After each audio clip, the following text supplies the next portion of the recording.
Assalamualaikum warahmatullahi wabarakatuh. Ketemu lagi dengan saya Andi Elyudistira. Pada kesempatan kali ini kembali saya membagikan tips trik seputar drone FPV.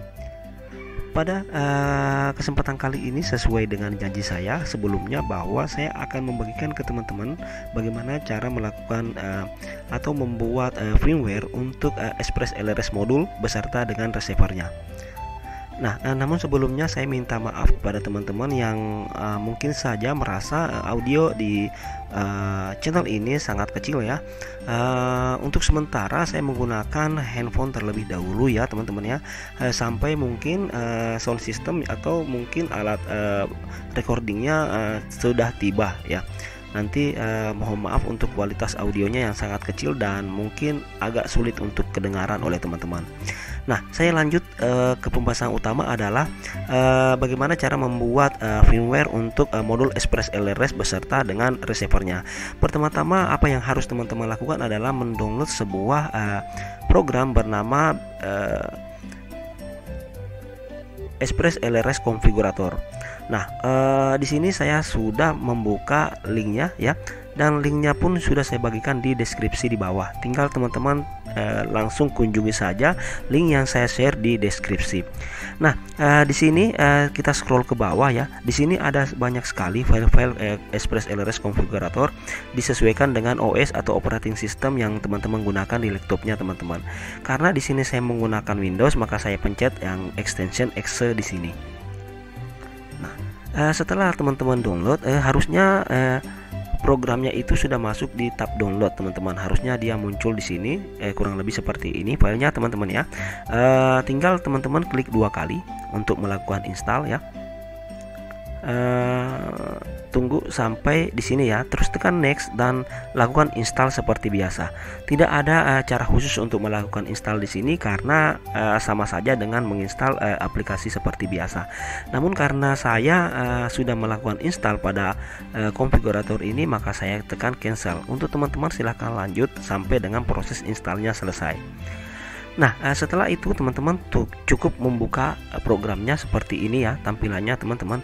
Nah, pada saat video ini dibuat, untuk rilisnya itu masih berada di 1.0.1 teman-teman ya. Ini adalah versi yang paling terupdate. Nah, di bawah di sini ada namanya device kategori.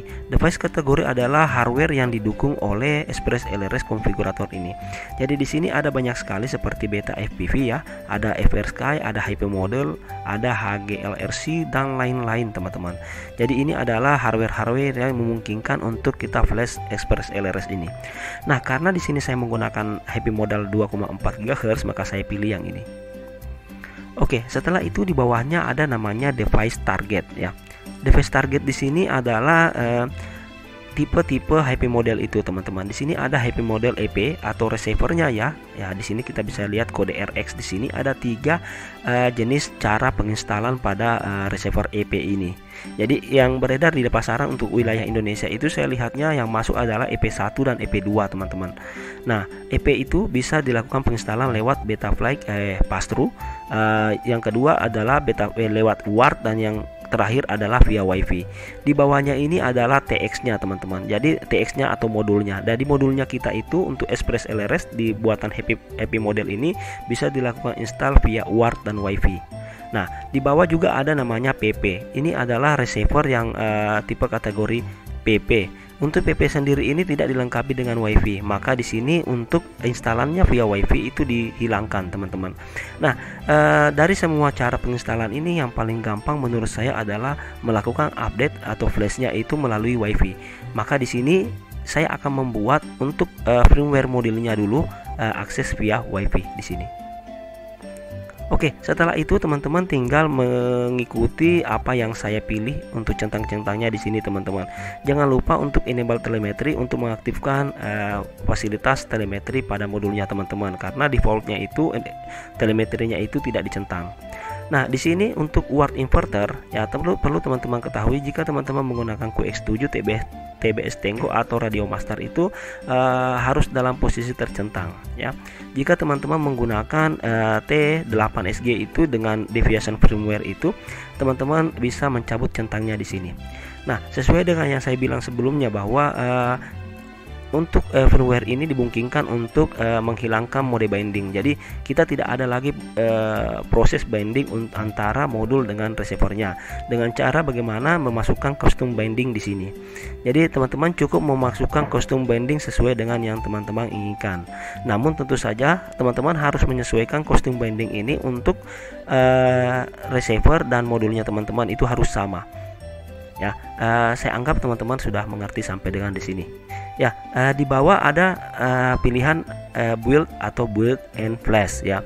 Karena di sini tutorialnya adalah membuat, maka kita tekan build saja.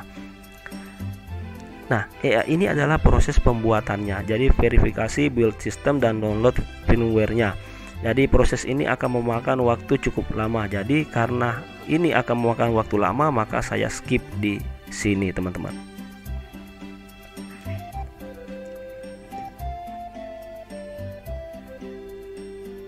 Oke, jika tampilannya sudah seperti ini, di sini ada notifikasi berwarna hijau menandakan sukses ya. Teman-teman tinggal melihat pasti ada jendela baru yang terbuka, teman-teman. Jadi modelnya seperti ini. Di sini adalah Happy Model ES24TX 2400 ya. Ini adalah firmware yang telah selesai kita buat. Nah, inilah firmware ini yang teman-teman copy dan simpan di tempat yang teman-teman ingat ya. Untuk firmware modul kita sudah selesai membuatnya. Sekarang kita masuk ke tahap bagaimana cara membuat firmware untuk receivernya. Kita langsung saja ya teman-teman, langsung ke atas. Kita close dulu ini back ya. Oke, saya rasa tadi sudah saya menginformasikan ke teman-teman apa semua tipe-tipe ini ya. Tinggal sekarang kita langsung buka saja di sini. Saya juga akan melakukan update menggunakan WiFi untuk receivernya karena di sini saya menggunakan EP, maka saya pilih EP via WiFi. Nah, untuk centangnya di sini silakan teman-teman mengikuti apa yang saya pilih di sini. Namun perlu teman-teman pastikan adalah teman-teman harus mengaktifkan enable telemetry di sini. Seperti yang saya bilang tadi, untuk defaultnya biasanya ini dalam posisi uncentang. Nah, yang kedua adalah pastikan custom bindingnya teman-teman sesuai dengan yang teman-teman buat pada modulnya. Karena jika ada kesalahan pengisian di sini, otomatis tidak akan bisa terbinding. Terus buruknya karena receiver ini hanya bisa terbinding jika modul dan receivernya ini dalam posisi custom binding yang sama. Ya, dengan teman-teman memasukkan custom binding di sini tidak akan ada lagi proses binding yang teman-teman lakukan. Cukup teman-teman untuk setiap firmware yang teman-teman bikin ya, untuk setiap receiver yang teman-teman beli, tidak usah teman-teman buat firmware lagi. Gunakan saja firmware ini berulang-ulang nantinya. Jadi nanti untuk semua kuotnya teman-teman tidak perlu lagi ada settingan-settingan dan cara melakukan binding. Prosesnya akan sama seperti kuat-kuat sebelumnya ya. Di sini ada action ya untuk build and flash ya. Saya pilih build karena saya hanya ingin membuat firmware-nya. Nah, sekarang dalam posisi pembuatan ya, seperti biasa ini akan memakan waktu lama karena proses compilingnya itu sedikit lebih panjang. Nah, oleh karena itu videonya saya skip dulu teman-teman. Oke, setelah seperti ini kembali untuk kedua kalinya ya. Di sini resultnya itu adalah sukses ya. Otomatis dengan begitu muncul lagi jendela baru ya seperti biasa yang tadi. Nah, di sini ada Happy Model EP2400RX. Jadi menandakan bahwa ini adalah firmware receiver.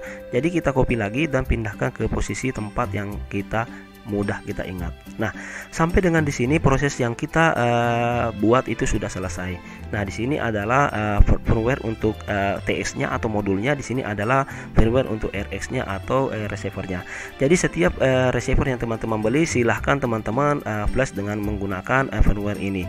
Jadi jika teman-teman membeli EP ya, tipe EP receiver, maka EP itu mensupport WiFi. Jadi update-nya itu tidak perlu susah-susah melalui pass-through, UART dan segala macam. Tinggal nyalakan ya, tinggal nyalakan receivernya, terus tunggu WiFi-nya aktif, terus kunjungilah link yang akan dituju. Nanti untuk video selanjutnya saya akan membagi bagaimana cara melakukan flash via WiFi. Menurut saya untuk Express LRS ini update melalui WiFi adalah cara yang paling gampang ya. Oke, sampai di sini dulu video dari saya. Jika ada pertanyaan silahkan disampaikan kolom komentar di bawah. Mudah-mudahan video ini sangat bermanfaat untuk teman-teman yang baru mulai bergabung di dunia FPV. Oke, terima kasih dan selamat pagi.